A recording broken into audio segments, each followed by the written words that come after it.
আপনি কোথায় ছিলেন যে সময় মুসলিম ভাই ওনার বাসায় চাল আছে কিনা না, ওনাদের রাস্তাঘাট আছে কিনা না, বিদ্যুৎ পানীয় জল আছে কিনা না, ওনার ছেলেমেয়ে পড়াশোনা করছে কিনা না, খবর নিয়েছিলেন না?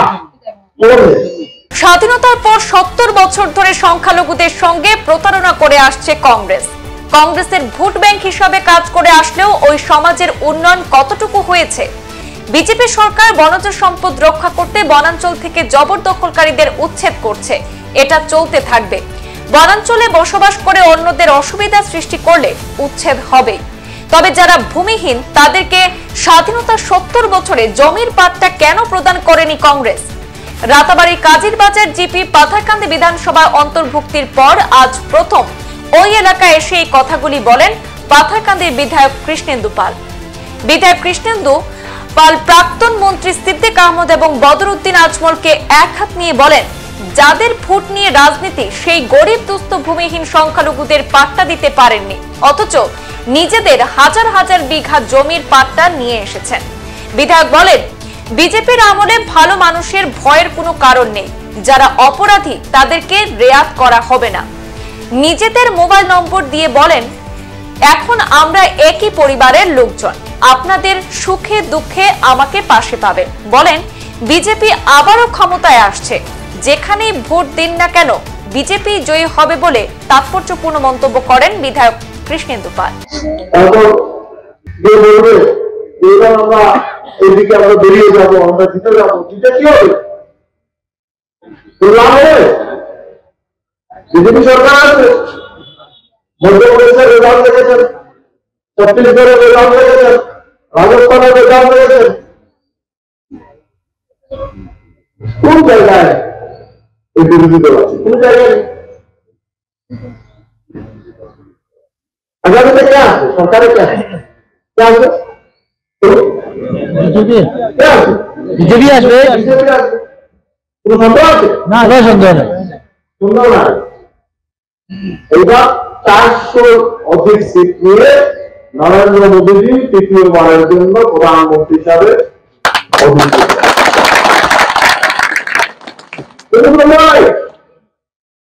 এখান থেকে আপনারা এই যে প্রতিটা পার্টি বেরিয়ে পড়বে।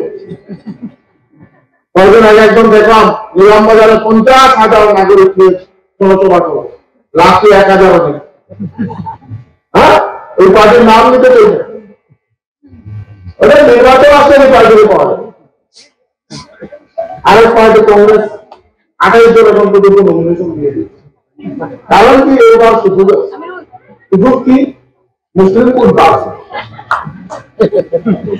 আপনি কোথায় ছিলেন যে সময় মুসলিম ভাই ওনার বাসায় চাল আছে কিনা না, ওনাদের রাস্তাঘাট আছে কিনা না, বিদ্যুৎ পানীয় জল আছে কিনা না, ওনার ছেলেমেয়ে পড়াশোনা করছে কিনা না, খবর নিয়েছিলেন না? ঠিক আছে, আমি আমার এই কমিউনিটির গ্রুপে দিতে ইউপিএ বলেন, কংগ্রেস বলেন, তৃণমূল বলেন, সবাই একটা কমিউনিটির গ্রুপ নেই, টানাটানি করছে। বিজেপিতে প্রথম যাওয়ার পরে এইসব এলাকায় কেউ আসে, এইসব গ্রুপে কেউ ডিসকাশন করে। কাদের গ্রুপে ডিসকাশন করছে? শুধু আপনাদের। আমি কি বলছি আপনারা বুঝেন?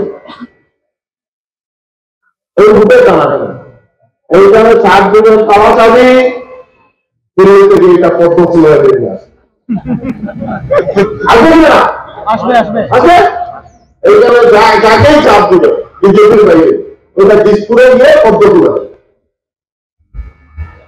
আপনারা দেখেছিলেন গতবার রাজ্যসভা নির্বাচনে যে ব্যক্তি ওয়ান দেখতে জানে না, ওয়ান রাজ্যসভায় ভোট নাম নিচ্ছি না, বুঝতে পারছেন তো? 4 বিধায়ক হয়েছেন, উনি মন্ত্রী হয়েছেন, উনি নাম লিখতে পারেন। কিন্তু আবার দেশের নির্বাচন ওনার থেকে আর আরো উগ্র বক্তব্য কেউ দিতে পারে, মানে ওনার থেকে আর উগ্র বক্তব্য কেউ বেশি দিতে পারে। এবং ভোট রাজনীতিতে ডিভিশন করা, বেরিয়ে যাওয়া, জিতে যাওয়া, এইসব অভিযান একবার খবর নিবে ভালো করে রাস্তাঘাট হয়েছে কিনা না, স্কুল কলেজে টিচার আছে কিনা না, স্কুল কলেজের অবস্থা কি। কারণ আমরা ঈশ্বরের শ্রেষ্ঠ জীব মানুষ,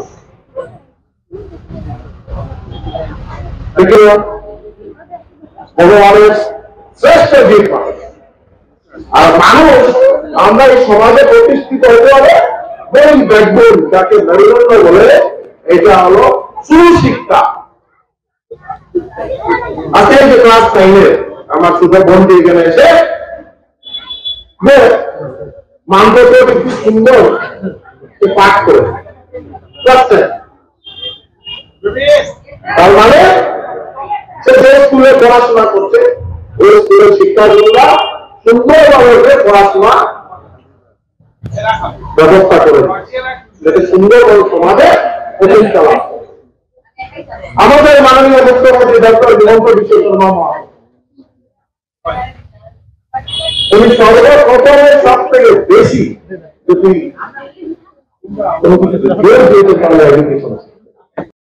সংবাদ এই পর্যন্তই, ফিরছি পরবর্তী অন্যান্য আপডেট নিয়ে। ধন্যবাদ।